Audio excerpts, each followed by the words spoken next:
Hey, welcome to edition 6 of the CBS World News. In this edition, I take a critical look at the number one go-to source of information on pretty much anything, pretty much everywhere. A source that most people would take at face value without too much thought. Even the first answer of pretty much any Google search. Of course, I'm talking about Wikipedia. Now, why on earth would I have a problem with Wikipedia, you ask? Surely a well-moderated online encyclopedia which anyone can edit is the perfect system to compile the wealth of human knowledge in an accurate manner.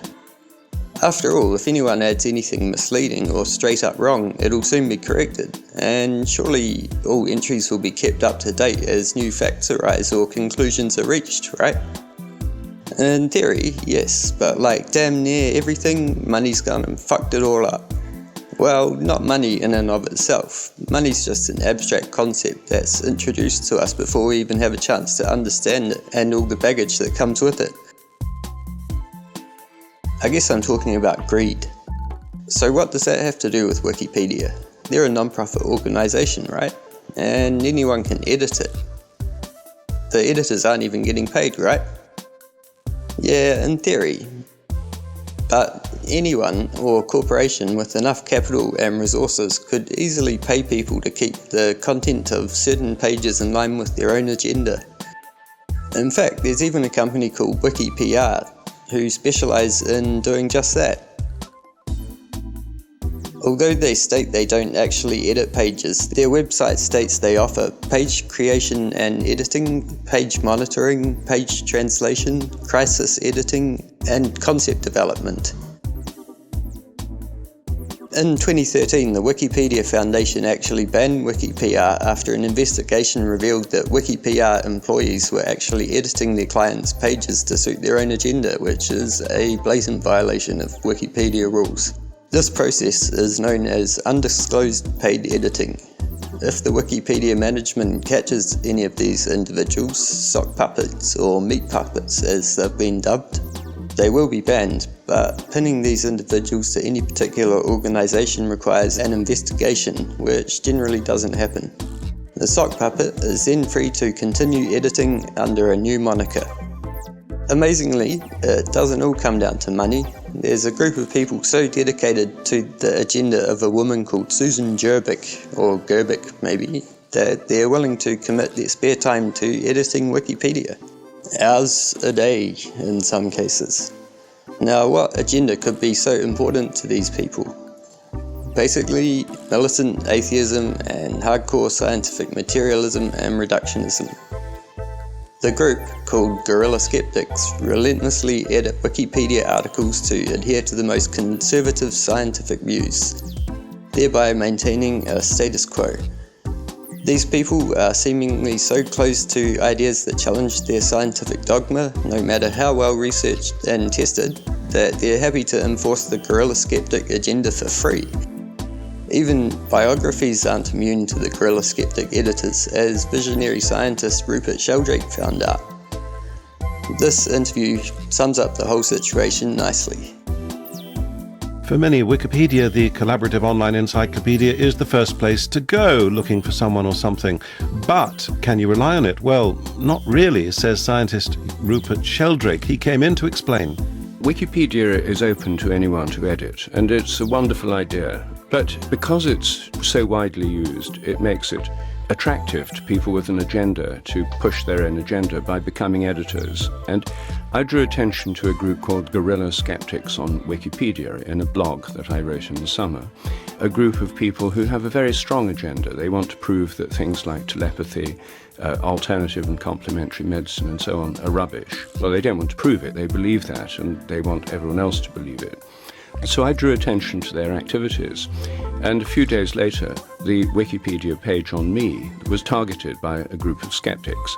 Now, I can't prove that they're part of that organisation because people operate anonymously. And so what's happened to me since then is that these people, as it were, captured my biography which I've never edited myself. That's not what you do on Wikipedia. But they've now systematically gone through the biography, quoting everything bad that anyone's ever said about me for the last 30 years, deleting anything good that anyone said about me, and then rewriting my career. For example, I was a fellow of Clare College, Cambridge, and a director of studies at Cambridge. That's been changed to I worked for a while as a postdoc at Cambridge. So basically, a group of dedicated, ideologically motivated people have not just my page. I mean, if it was just me, I wouldn't be so worried. It's a systematic attempt to distort hundreds of pages on Wikipedia. Because your research pursues the idea that mind is more than the physical, that people have beliefs, they might have something called soul. There is telepathy, for example, which needs to be explored. Things are not purely material in the way that humans experience them. And these people don't like that. They think it should be materialism and that's it. That's it. They're committed materialists. And materialism as a philosophy is the belief that the mind is nothing but the brain, the activity of the brain. So things like telepathy or alternative medicine are impossible. Therefore, or even belief in God? Oh, yes. Most of them are militant atheists. I think that's really where the emotional impetus comes from for many of them. They're kind of proselytizing atheists. They think that phenomena like telepathy are impossible. I'm a scientist and I think that we should investigate them. I've done studies on dogs that know when their owners are coming home, which I think is telepathic in many cases. But you see that from the point of view of the guerrilla skeptics, anyone who investigates these phenomena that they don't like with is doing pseudoscience. If you change things back, as you say, they've changed your biography, so you change it back to what it was, then what happens? There's been a series of people who've gone into the edit the page who think that this is wrong, and they've tried to restore a balance. If they change it back, within seconds, the skeptic types revert it. It's called reversion, because they have an automatic alert. If any change is made on the site, they're immediately notified. And then if someone changes it back again, if someone reverts things 3 times in a day, they can be banned for, it's called an editing war. They've got about 5 people banned so far. So this is the problem. I mean, it's not confined to these skeptic groups. There are other groups on different parts of Wikipedia who are editing it for their own ends. So we know that Wikipedia and the guerrilla skeptics are completely open about their editing of Wikipedia, even though their methods might be a little bit underhanded. But it makes you think, if these groups are doing it legally or semi-legally without too many resources at their disposal, imagine what, say, an intelligence organization like the CIA or Mossad could do to Wikipedia. Now, I know this is getting into conspiracy theory territory, but we all know most of the good conspiracy theories turn out to be true, so it does bear consideration. And it's not too hard to think that Wikipedia is being used as a propaganda tool.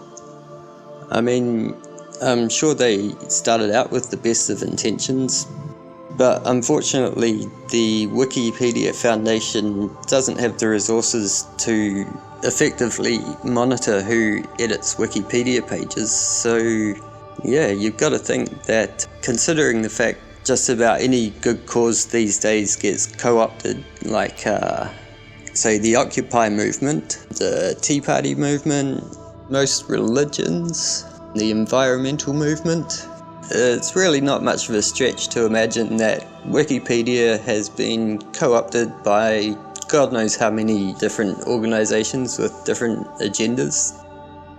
Yeah, it's a shame.